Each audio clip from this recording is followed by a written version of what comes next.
Welcome to the Teaching Journeys podcast, hosted by Dave Roberts. Humanity possesses a unique skill, the ability to pass knowledge from one generation to the next. This podcast embraces that ability, offering learning opportunities through conversations with extraordinary guests. Dave aims to leave a positive mark on individuals around the world. So before you dive into today's episode, please share this podcast with your network, including friends, family, and colleagues. And please consider leaving a rating or review. Your support makes all the difference. Hi, everyone, and welcome to another episode of the Teaching Journeys podcast. I'm your host, Dave Roberts, and today it is my pleasure to have as my guest, Marcia Earhart. Marcia is a heart-sync facilitator, life coach, grief and trauma specialist, mental health first responder, and mediator, as well as a speaker. She's also the co-founder of the Sterling Rose Sanctuary, a 501c3 nonprofit dedicated to providing resources for hope and healing to those navigating grief. Marcia is also the author of Gripping Grace in the Garden of Grief, A Place for the Heart, a book that deeply resonates with anyone who has experienced or is navigating loss. Marcia is known for creating safe spaces where individuals can find hope and healing. Her deepest professional desire is to lead others to the transformative hope found in God so they can breathe again, move again, and fully embrace her God-given purpose. For 35 years, Marcia has been married to her best friend and partner, Scott. Their marriage has become a cornerstone of her life, rooted in shared faith, mutual respect, and a partnership that has endured every season. Through unimaginable sorrow and loss, Marcia and Scott have journeyed together, ultimately rediscovering joy and deep connection with one another. Marcia, welcome to the Teaching Journeys podcast. It's a pleasure having you on the program today. It is such a pleasure to be here, Dave. As I said right before we started, I just love talking with you. I think I could talk to you all day. We wouldn't need to stop. Well, likewise, we had a great introductory call. You reached out to me as part of your canvassing of potential podcasts that align with your mission, your personal values, and also with the mission of the Sterling Rose Sanctuary, which we know we're going to be getting into. I did my research and loved what you were doing, loved how you've transcended challenge, and thankfully you accepted my invitation to have an introductory call, and I'm grateful for that because it's led us to this point today. Yeah, me too. Me too. So, my first question for you is please tell our listeners about the experiences that have shaped your current life path and your life passions today. I think we have to go back when I was very young. I had 17 significant losses by the time I was 18. And that really helped to shape my life in the sense that I knew the brevity of life really before I entered elementary school. So I lived with such intention and really was probably a much more serious child. I enjoyed my childhood, but I was not silly. I didn't enjoy kind of the foolish things and the crazy things that a lot of kids did, which ended up making me an outcast. And I was bullied throughout my life because of my seriousness and taking life with such a seriousness. And I think it's just because of the age I was and the things that I was exposed to. So I was a very introspective and really a very deep, thoughtful child. I loved very much and had the desire to be with my family and friends, and those aspects of life, I believe, shape us. And it did not define me, but it certainly was redefining my life from the beginning. And as life has continued, loss has surrounded me much of my life and trials and tribulations, but it has really made me stronger. In fact, I wrote a little piece called Bullied to be Bold, because even in the bullying, it caused me to become bold and to speak more confidently and to own who I was and to walk in that. And so I'm thankful for my life experiences. And then as I've matured, got married, my husband and I have had several things we've had to face from the beginning of being ostracized by his family and not being welcome because of our belief system. And, we've dealt with adopting children and fertility. And so all of that is a shaping because all of those are losses. It's an aspect of grief. So really, I believe life has this fullness, but we are moving from one aspect of loss in our life to embrace another full aspect of life. And I don't think people really know how to incorporate these losses and grieve well. So I'm thankful for my parents because my parents taught me, Dave, how to grieve well. And I really always just say, my mom and dad are not here, but I'm just like, Lord, thank you for the parents I had that they really did teach me how to grieve well. And people could say, well, is there such a thing? I do believe there is such a thing that we can grieve well. And why do I believe that? Because we've lost 2 children in the last almost 12 years, coming up next month.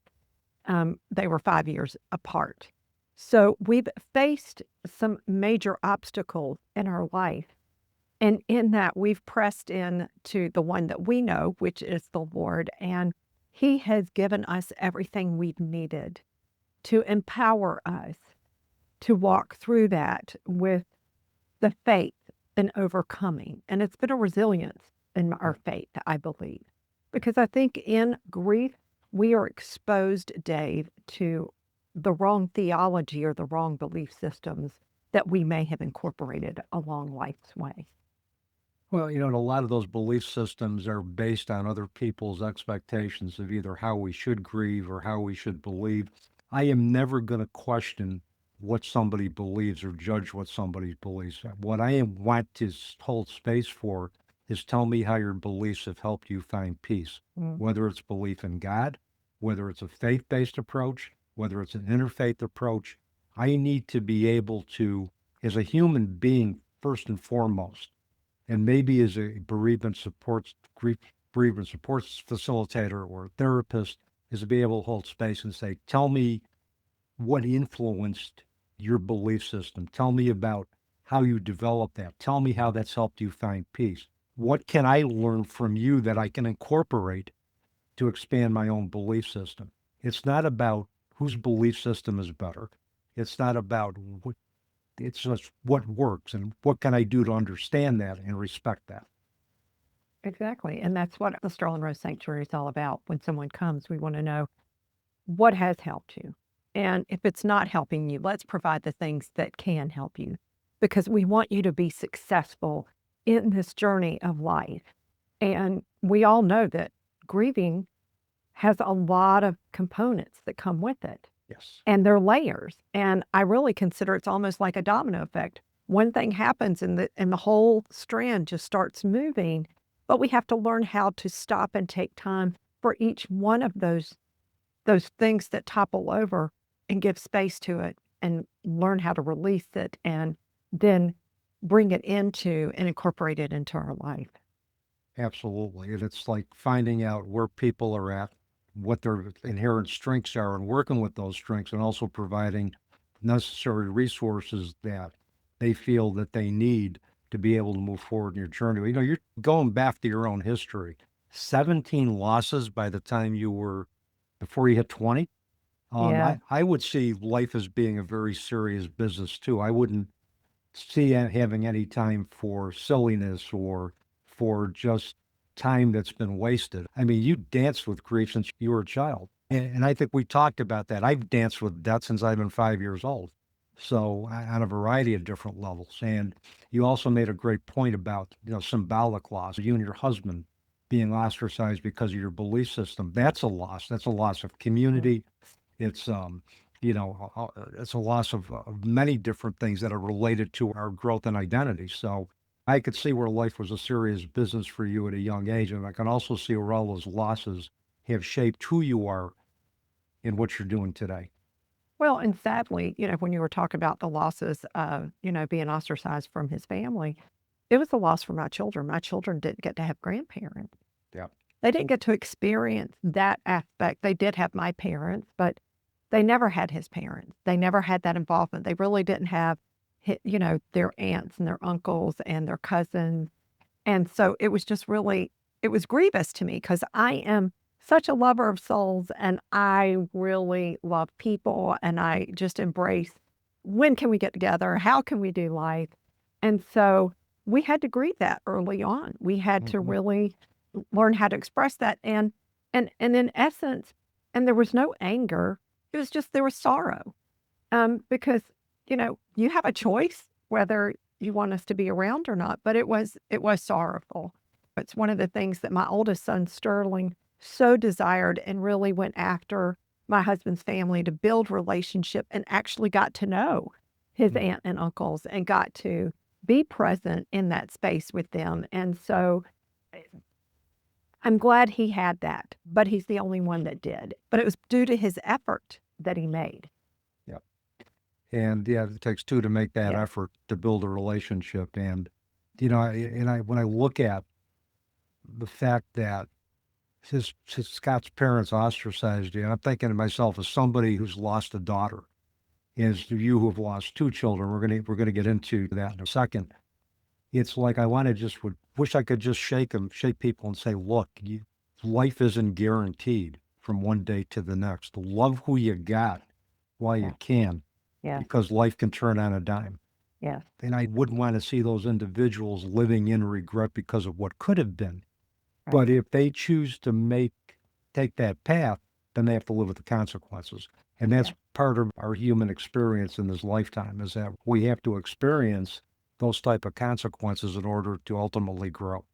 But in the conversation we're having, it's still a space where these are things that we have to grieve. Yeah. They're dreams. They're things that we envisioned our life would look like, that we'd all be getting together as one big family. We'd do these trips, the nieces and nephews would grow up close together, and that's not what happened. And it's okay. It's okay. But I had to give space to that. My husband had to give space to that. We had to grieve that, release it, and then receive the new things, which we've received so many amazing individuals in our lives that have filled that space and have just abundantly blessed us. So in the loss, we actually received something, and I believe something better. Yep. And usually the challenges we experience with loss, those challenges bear fruit in terms of gifts that, as a result of the challenges, Yeah. and as I tell individuals, not as a result of anybody's death, but as a result of those gifts occur as a result of the challenges that we encounter. So I want to give you an opportunity to share with our audience about your sons, Sterling and Mark. So tell our audience about your boys and what you remember most about them. Well, Sterling, literally, when he was born, came out with just this embracement of life. He loved life and he loved people, and he had a way to connect with people from the very beginning. And we could be anywhere. He knew no stranger, but he had this amazing part of his personality that drew people in, and they just took to Sterling and they loved him. And I would say Sterling had his own fan club. He really did. And Sterling prayed very specifically. We have 5 children, and I couldn't have a child after Sterling. Sterling prayed very specifically for each child that is in our family. And at 2, he was praying for a sister of color, 2 older brothers. And I said, sweetie, God does hear us, but we just don't give a list and he checks it off. I have to tell you, God gave him a sister with color, and that was the first one that came in. When she was born, we were chosen to be her parents, and such a delight. And Sterling there were 5 years different. He was the best big brother, just loved her with every fiber of his being, could not have loved her anymore. They had the sweetest relationship, did up until the day he passed. And then within, I think, 16 months, we had 2 brothers that were half brothers. We adopted them. Sterling kept praying for older brothers, but not older than himself. So we adopted 6 and 4 years old, and the oldest was 4 months difference of Sterling. And then as life went down in 2001, he said he was praying. He was just like, I'm going to pray that God opens your womb and you have another child. And I said, well, you can do that, but that hasn't happened. And I conceived and had another child in 2001. So my son got to see the evidence that what he asked in prayer, God did fulfill for him. And he loved his siblings, and he just was an embodiment of life. Sterling and I were very close. I would say we were kind of kindred souls that just, he was, people would say my mini-me, because we really love life. We're kind of crazy, enjoy, and just kind of go wild. So I love that part of him. Mark came in with a lot of fractures, a lot of pain, because his biological mom had just gone in and left he and his brother. And he knew his mom. He had been with his mom up until this point.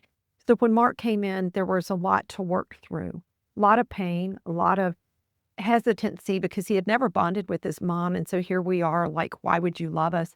But we worked through, and Mark was this very talented young man, very gifted, beautiful smile, beautiful set of teeth. It is rare to have children that don't have to wear braces. This young man was just really godlike in his skin tone and just in his stature, and so gifted athletically. And Mark, too, really had a way with people and really had a very kind heart, very gracious heart. And so to lose them in our family was to lose an embodiment of life source itself, Yeah. because both of them were a life source themselves in different ways. They both shared in certain aspects of their talents and their gifts, and they both shared in the fact that they really, when they were connected to people, had that loyalty. So when we, are together, we do miss, because they really were an embodiment that kind of, again, it was part of what made up our family. And so we're thankful, we're grateful that we were chosen to be parents for both, that we have those memories, that they're stored, they're right with us. We give thanks continually for that. And especially as we've coming off the holidays right now, we really do, even through the holidays, give thanks. And what we do is we actually invite people into that are alone and come and eat with us, because we realize what it is to sit at the table without somebody's presence. And so I think Sterling have given us the embodiment of include others always, which we have always done, but it's even more so to be aware in seasons of life the need of other people to have people with them. Yeah, community is so important, particularly for individuals who are grieving, and particularly for individuals who don't have a community that they can rely on. And the fact that you and Scott and the rest of your family create that atmosphere and invite those individuals in who are less fortunate or who don't have individuals that they can speak with, I think is a testament. And it's also, from my perspective, and please correct me if I'm wrong, an extension of the lives that both Sterling and Mark lived. Absolutely. Yes. Sterling loved education. He loved learning. He graduated high school at 16. He went on to Liberty and then law school. Mark hated school, but he was so good with his hands. He was so good with the creative aspects. And we were just like, okay, you're a kinesthetic learner. Let's get you some skills. And so, to see both of them flourish in their giftings, and we got to see that, I just go, wow, Lord, they did leave so much with us. And we're thankful for that. And we do want to be able to bring them in that space. And when I say that, the things that they have left with us, we want to be able to share that and to have community. We certainly don't want to shrink back and keep ourselves from being immersed in the joy and the love and in the community of other people. I think in loss, you can go one of each way. Sometimes Yes. you can really draw in, or you can really go, okay, I'm going to go even more so out. Yeah, and I think we learned that we can experience joy and sadness at the same time, and we can all learn to manage that. It doesn't have to be one or the other. That's right. You mentioned during our introductory call specifically about having a prophecy about Sterling's death. Can you elaborate and tell us how that experience has helped you navigate grief? So when Sterling was 3 days old, the Lord said, I was rocking him. It was probably around 2 in the morning and breastfeeding. And the Lord spoke and said, he's not going to be here when you're older. He will come back home. And I honestly thought I was having a postpartum moment because I thought this can't be. And the Lord said, no, I am talking to you and I need for you to hear me. And so we dialogued that and tears were streaming down my face because, I'm holding my newborn son and I'm hearing that he's going to be leaving. So I received that and it was deposited. And I guess Sterling was around 3.5. And Sterling said, I'm not going to be here. I'm not going to outlive you. And I said, he goes, and I said, okay. He said, but you'll be okay. And then one day we were riding in the car very close to this time. And he said, Mom, do you think I'll get to go back and be with Jesus today? And I'm driving and I'm looking in the rearview mirror and I said, honey, I don't know. But what I do know is when you go home, Jesus will receive you and there will be the biggest party, unlike anything. And he's just beaming, smiling, just excited. And I said, unlike anything. And Sterling loved a party. He loved the excitement of people. And so he was just smiling. And my stomach was in my throat, but I knew this was part of the process of preparing me because Sterling knew. Sterling came out of the womb, honestly knowing that he was going back. But the interesting thing is, he said, I'm going to go back and be with him again. And so I thought, wow, okay. So as the years went by, Sterling and I would have these conversations, and he would say to Scott and I, I'm not going to be here in your old age. And he said, the Lord has already told me he is going to take me home. Or, not to, but that I'll be going home. Mm-hmm. And I said, yep, I do. And I said, do you want to talk about it? And he said, no, y'all will be fine. And my husband goes, what are you talking about? And we talked about it, and he goes, okay, well, I don't think we should be talking about that. Well, then in 2008, we went to a student life conference with Louis Giglio in Daytona Beach, Florida. And when I got to the building and I started walking up the steps, the heaviness that came on me was unbelievable. And I stopped on one of those steps and I said, Lord, I don't want to keep going. He said, I'm with you. I've got you. Because I knew my life was going to change and I didn't want to embark upon that in that moment. I didn't know what it was. And the Lord said, I have you. And I said, okay. And I got in and there's the heaviness. And Louis started telling a story about 2 roommates. And as he told the story, I am getting very emotional because there is just the movement of the Lord in me, preparing me and stirring me. And I'm not a crier. And I left the first conference and I called my husband and 2 of my friends and they prayed with me and I'm crying. They're like, oh my word. And I'm telling them what has gone on. Where there are 3 other sessions. And by the time we are at the last session, every single time things were just getting more and more increased in my being of the change that was coming. And I knew what was going to happen in the story before Louis said. And he said, Ashley died. She was in a car accident. She hit a tree and he talked about she died. And I already knew she was going to die before Louis said it. And I was crying. And after Louis said that, the Lord said, and it will be so with Sterling. This will be how he goes. And I just am sobbing and I'm white knuckled and I'm holding the chair in front of me. And I just kind of go down and I am praying, Lord, please take me. Don't take Sterling. He has this amazing way with people and he just loves you. Let it be me. And the Lord said, it will be as I've said. But Marcia, will you still love me?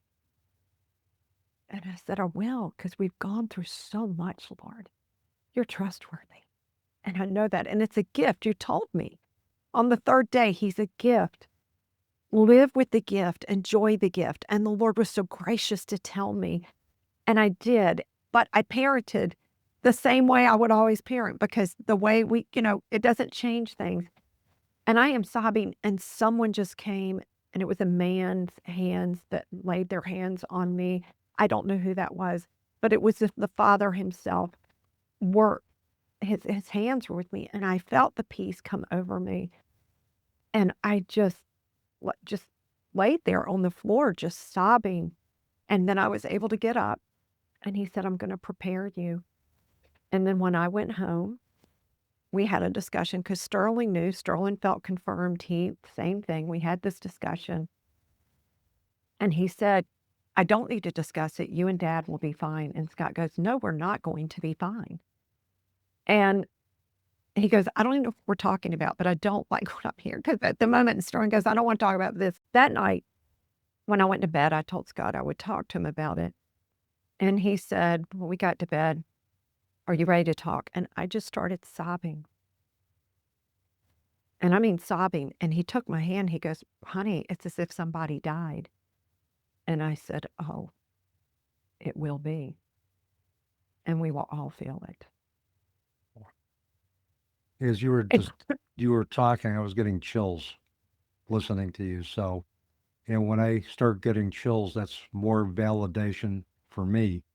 The fact that I was experiencing that sensation in my body tells me that, that resonated with me on a lot of levels. And there have been other instances. I've talked to parents, Marcia, and I'm sure you have, who have had premonitions or prophecies that their children are going to be living a shortened life. As it turns out, my daughter, I think, before I even knew, she had asked my wife 2 years before she got diagnosed with cancer, what is it like to have cancer?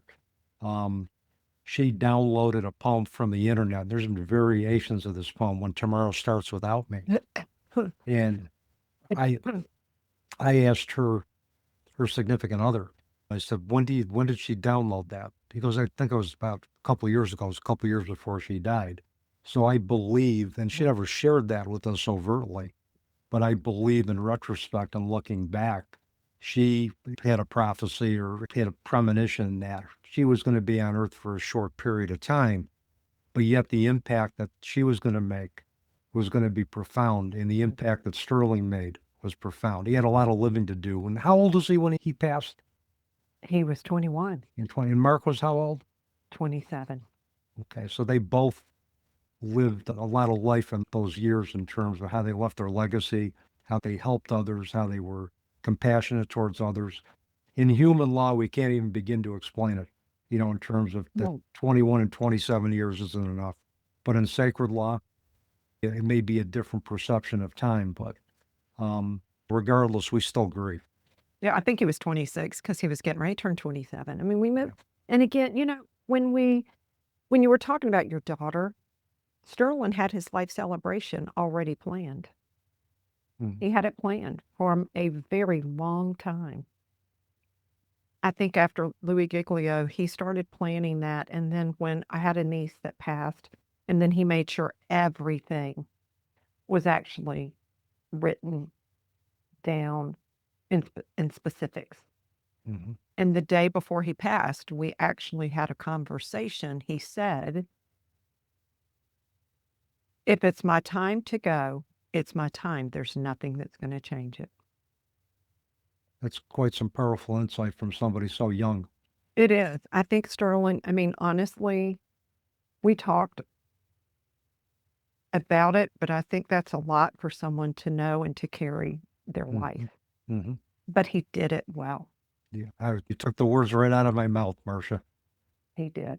And it did not inhibit him from living out loud the way he did. And yeah. Let's shift gears just for a moment. Let's talk about your book, Gripping Grace in the Garden of Grief. What is it about? What do you want readers to take away from it? It's a very raw, visceral insight of grief, of what it is to walk through the various aspects of loss. And the writings were at different intervals in my own life. And there are pictures with it, and the pictures actually correlate with it because I'd asked the Lord immediately when Sterling passed, please don't let us miss your beauty every day. I love beauty. And I'd said, I don't want to miss it. And the Lord gave me such incredible beauty around me. And I took pictures of those moments. And even in it, I remember as I look at the story and the picture of the correlation that I had poured my heart out to the Lord and I'd written this piece, that it was just the rawness of what was going on in that moment. Yeah. And then there's this picture that he gave that he showed up for me in that moment. And it was just like a covering, and he was giving me and loving on me in the way I needed. I want for people to walk away that we have to allow ourselves to release the pain Yes. in order to truly live again, but we also need to embrace living again. And we can't release the pain from my perspective until we first learn how to hold the pain and let the pain teach us that Yeah. we can survive, teach us Yeah. that there may be light at the end of the tunnel. But before we release it, I think we do have to hold it. We can't just suppress it. Well, you can, and that's it, because if you do, then it goes in your inner body, and Mhm. your body keeps the score, and you get sick, and you start having mental health problems and physical problems and emotion. I mean, it's just, it builds into such a volcano. Yeah. And so the teaching aspect, grief does have a lot to teach us, Sure does. and we have to allow for it to do that Mm. instead of just going back to work, getting really busy, filling in the schedule because it's too much for us to think about. Because a lot of people fear that if I let myself, I won't make it. I'm going to go under it. No, you won't. No, you won't. We're here. Dave and I are here as testimonies that you can make it through victoriously. If you have the innate will to survive, that's the first step. Mhm. And then you take a step a day. Buddha has said that a 1,000-mile journey starts with a single step. So you take one step a day towards moving from the raw pain of grief to getting to the point where you make a decision that you want to re-engage in life with meaning and purpose and help others as a result of your challenges, while accepting that your life is going to be the way it is without the physical presence of your loved ones. Yeah. And I go back to, like, for me, in that moment, the Lord said, I've given you life, but I've given it to you abundantly. Mm. There's a time right now that you're not feeling very abundant. Yep. And I'm like, no, I'm not. But we can be resurrected. Mm-hmm. Yeah.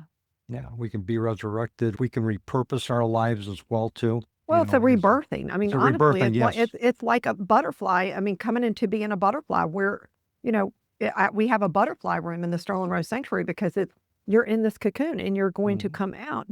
But you got to pump your wings, baby. You cannot just sit. I mean, if you don't, you're going to die. Yeah. The butterfly has to do this in order to be able to take flight. Yeah. And we have to provide the impetus ourselves to take flight. We can't, Yes. somebody's not going to take flight for us. That's right. They'll hold us up as we're taking flight and they'll support us, but we got to make that initial step. That's right. The Sterling Rose Sanctuary. Tell our audience, I know Sterling inspired the creation. I know you are the co-creator of that. Tell us about the Sterling Rose Sanctuary, the services you provide, the individuals that request your services. Tell us about everything about the sanctuary. Well, the sanctuary was not my idea. So, I mean, the sanctuary really came again from the Lord. The Lord spoke the moment the police officers were at our house when they told us Sterling would no longer come home. And I asked the Lord, can I go and pray over Sterling? I know you will resurrect him. And he said, no, he's with me and I need you to lead him. And he said, but where his seeds have fallen, there will be much life that comes from it. And I didn't know what that meant at the time, but I trusted in that. And so in 2017, the Lord gave me a vision and he said, get up. I want you to write this all down. And I wrote it all down. And it was to create the Sterling Rose Sanctuary, a place for people to be able to have hope and healing. And he gave me every room, what the rooms were to be. I mean, every detail was there. I didn't have to think for myself. I didn't have to, go, try and make this happen. And so the Sterling Rose Sanctuary is a place to bring hope and healing from trauma and grief so that people can breathe again. Why breathe? Because as we know, grief causes us to breathe very shallow in Mhm. life. And so we have to get those deep breaths to be able to get our lungs pumped up, our lives pumped up to move again. Why move? Because in grief, you can become immobile and you really can take a seat back and not want to engage, not want to do. But movement is good when you're grieving because we need to have movement to keep our bodies with the oxygen flowing in and out so that we can then have this help, the sustaining help, and to live again. Why live? Because grief, you either have a spirit of grief or you grieve with hope. And so those with the spirit of grief can come in and have hope in their grieving that just because I am where I am today doesn't mean this is where I'm going to be tomorrow. And to understand the future possibilities and what it is to be able to move in this processing. And so in the butterfly room, we talk about the traditions, the things that were very important to you and your family, to you and this individual. What things are triggering to you that you need to put on the side right now? And maybe revisit later, or maybe give up altogether. And what new things can you adopt and bring in so that you can move in a direction where it's healthy for you? It's looking at what is the most healthy decision in each of these for me right now. That doesn't mean you can't go back and do it later. That's right. Yeah, time is relative. What you can do in one part of the grief journey, you may not be able to do at that part of the grief journey, That's but you may right. be able to revisit it and do later. Like for me, and I'll give you an example. It took me 8 years to go through the cards and other offerings from my daughter's funeral. Um, and it took me, it wasn't like, the prescribed 6 months to a year that I had to do this. I just wasn't ready to do it until year 8. And when I did, it was a memorable experience. It brought up the memories of those individuals who were supportive. But, if you had asked me to do that in the first year of my grief, I wouldn't have been prepared to do that. But I was able to revisit that 7 years later because of the tools that I acquired between year 1 and year 8 that helped me get to that point. I love that. I read everything in the moment, but my husband has still not done that because it evokes a pain for him to really, I mean, he tried to. He was like, I want to sit down and try and read some of these. And it's just like, I'm not ready yet. And I think it's good to know that you don't have to do it right now. When time comes, you can. And if it never comes, it's okay. It's Absolutely. okay. Absolutely. Thank you Yeah. for sharing that. I love that. Well, you're welcome. You're welcome. Um, Another question. You are a heart sync facilitator. And I know heart sync is part of the services that are provided at the Sterling Rose Sanctuary. What is heart sync? And how does it help individuals from your perspective navigate the very muddy waters of grief? So heart sync is about 4 parts of the heart, which actually correlate scientifically, everyone. So if you're a scientific person, this is not just something that it's a physical, hey, we're just going to put this. There are 4 parts of the heart. True self is right brain. Emotion is right brain. Function is left brain. And guardian would be the amygdala, which is in the back of our brain, which is where all trauma and grief is stored. And so the guardian aspect and emotion, we'll say emotional aspects, also anything that gets embedded becomes in the amygdala. So what we do is we go in and we address the 4 parts of true self, the emotions. And when we're talking about emotions, we're talking about any negative emotion that keeps you from returning to joy quickly is toxic. And we need to bring those negative emotions into the present space, either with the Lord, or you bring it in through my capacity if you're not a believer, because I work with people that aren't believers. And we bring that in and we address what would life look like if I no longer carried this unforgiveness with me. And we have this very real dialogue. And then when we find out, well, it would be freeing. You would be free. Well, and I'll ask the part, how does that feel to you? I'd like that. So if the part wants to experience this freedom, because that for that part would be that. Anger, it may be to experience peace. So I would love that. So would you like to give over all of your trauma and your grief, either to the Lord or it's conduiting through me? Mm-hmm. And so it's all now being released. And then I will ask if I can pray over them for an infilling in that part. So that part now, because it's really been upgraded. I like to say, grief, we have an exchange. We come in and release, but we receive. It's a releasing and receiving. I think that's where we need to change our mindset on grief. It isn't something just to come and take. It's also something that comes to give. Yeah. And so with HeartThink, we work with all those components, and we also work with individuals and families as to, Dave, you and I talked about this, we may grieve differently, but we have to understand that because we're grieving differently, we're not in opposition to one another. And how do we still love each other in our grief and not take offense because you're not grieving the way I think I'm grieving, and I don't feel that you're supporting my grieving because you're not doing what I'm doing. And so we help families and individuals and couples realize with the complexities of other people living in their homes, and you need to give space for everybody to grieve the way they need to and find ways that you can encourage one another. But if there's triggers to your trauma, I need to make sure that if I know something triggers you, and we have to identify those. In the Sterling Rose Sanctuary, we identify the triggers for everyone and their trauma. Yeah. So then that way, Dave, I know what you're sensitive to, and I'm not subjecting you to that. You know what I'm sensitive to, and you're not subjecting me to that. So it's just this beautiful picture that in our grieving, we can have understanding instead of this singular mindset that the grief is all about me. Yes. And that if anybody who's not doing it the way I am, then it's an offense to me.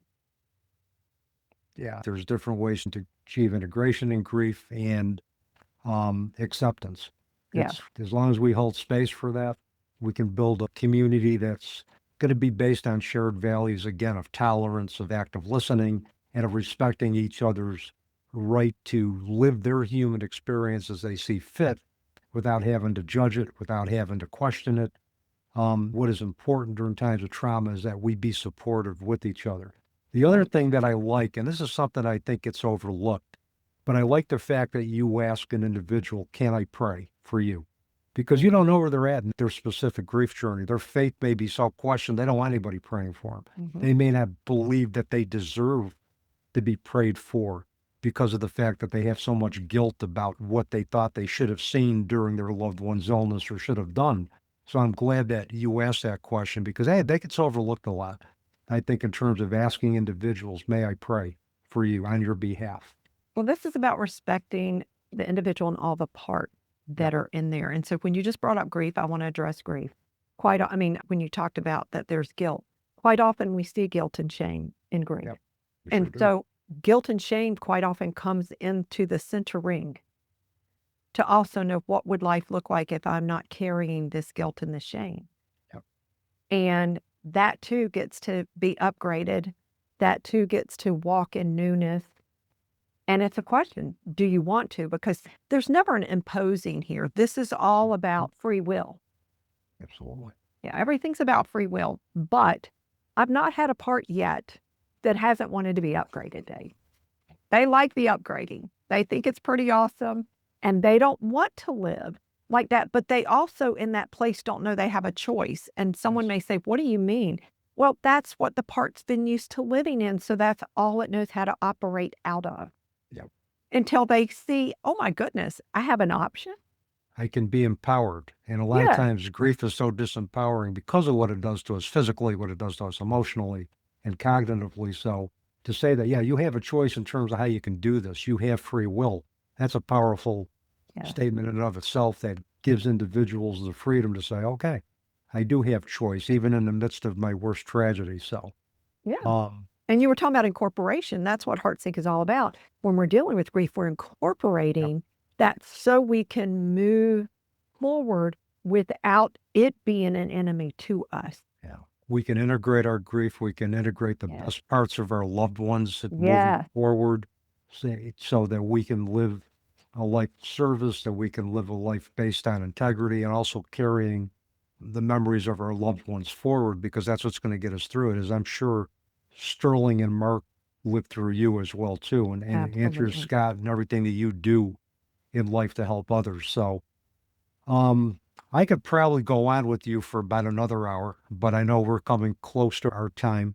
You have left us with so much wisdom and so many good takeaways today, but I'm going to ask you, Marcia, to think about the one ultimate takeaway you would like to leave our listeners with today. There's so much more to life, in that they have abundance. And I don't want anyone to have their life stolen from them because of loss. And so what I would love to leave with them is that they can live again abundantly in their created design.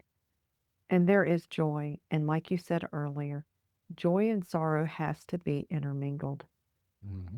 I don't feel like we need to pull them and separate them, because they are not inseparable now. Oh. They're in one coin.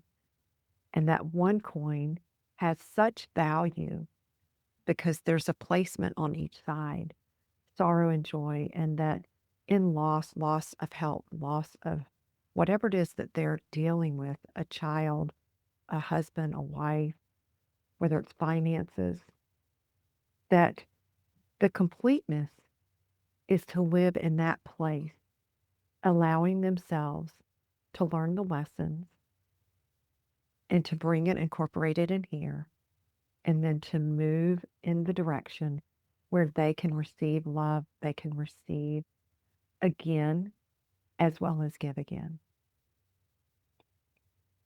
Thank you for that, Marcia. That's some profound and very sage wisdom, so thank you. My last question. People want to get in touch with you, find out more about the services of the Sterling Rose Sanctuary, purchase your book. What's the best way for them to do that? www.thesterlingrosesanctuary.us. And that is the best way. And the reason why it's .us, people, is because it takes us as a community to love well, to nurture well, and to bring healing to all people.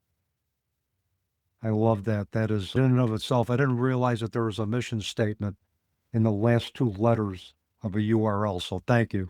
Yes, thank you for teaching me something that I didn't know. So, Marcia, thank you so much for just a lovely conversation today. I enjoyed it so much, and I hope we can do this again sometime. I do too. And I just thank you for sharing your life and your daughter as we share those things together, and they all get to be present in this space today. Our dear loved ones. Yes. They sure do. I do believe that when I meet somebody who's lost a child or children, I believe that my daughter, and I believe my daughter, Sterling and Mark, right now are kind of watching over this conversation with smiles. So I believe that when we meet individuals in this lifetime, we also meet those ancestors that meant so much for them, those individuals who predeceased them, that inspired them. So thank you for sharing your heart and sharing your voice with me today. Well, and I just say they're sitting and cheering, going, way to go, Mom. Way to go, Dad. That's awesome. Way to go. Absolutely. Keep going. Yeah. Yeah. Absolutely. Best So, cheerleading squad ever. you got it. Yeah. Thanks again, Marcia. And with that, that's a wrap on another episode of the Teaching Journeys podcast. I'm your host, Dave Roberts, wishing you peace.